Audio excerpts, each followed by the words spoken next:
這絕對是黑吃黑的天花板。两伙毒販剛剛完成交易，4名警察就突然破門而入，但他们可不是来抓人的，而是毫不留情地做掉了几个已经举手投降的毒贩。他们的目標十分明確，就是為了搶走這裡所有的錢。可等到真正的警察趕到現場後，卻大吃一驚，因為被打死的兩伙毒販中，竟然有一名是緝毒局的臥底警察，而且這場面在警探雷哥看來格外熟悉。幾年前他的警察大哥也是在臥底時被黑警殺害。雷哥第一時間將消息告訴了局長老爸，為了不打草驚蛇，局長老夫乾脆在家裡成立了調查小組，成員除了有警探兒子和律師女兒，還有他最相信的得力部下老黑。他們通過臥底死前留下的錄音鎖定到了一名黑警，確認了他的聲音和錄音匹配的是同一個人，但音頻在法庭上根本不能當作證據，最多只能用他申請到監聽許可證。關鍵時刻還得是老夫親自出馬呀。他查到了黑警作案時用的武器，那是一批早該被銷毀的格洛克9毫米手槍，當時就是這名臨近退休的老警負責簽字銷毀的。老夫給了男人10秒鐘的時間回答問題，不然想順利退休門都沒有。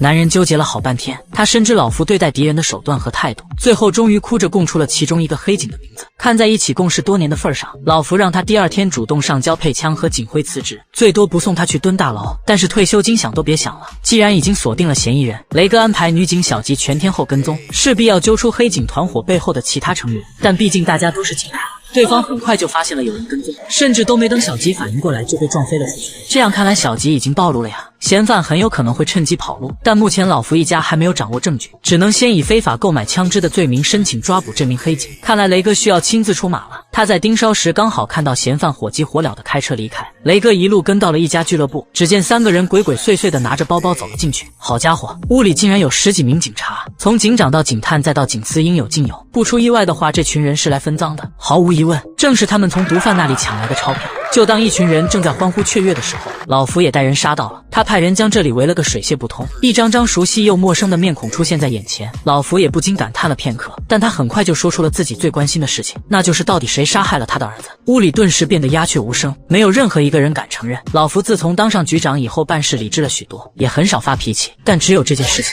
如果得不到答案的話，那麼他絕對會讓在場所有人陪葬。I'll ask again. Who shot my boy? 這時一名警探站了出來，他承認了是自己幹的，但還沒等老夫表態，男人竟然掏出配槍對準了自己的腦袋。他面帶微笑巡視了一圈在場的其他人，接着下一秒，老夫總算是為兒子報了仇，但同時也能看得出來，這群警界敗類真的是讓老夫傷透了心呀。那警隊中又是否還存在着像他們一樣的蛀蟲呢？關注巨石，明天第2季我們接着講。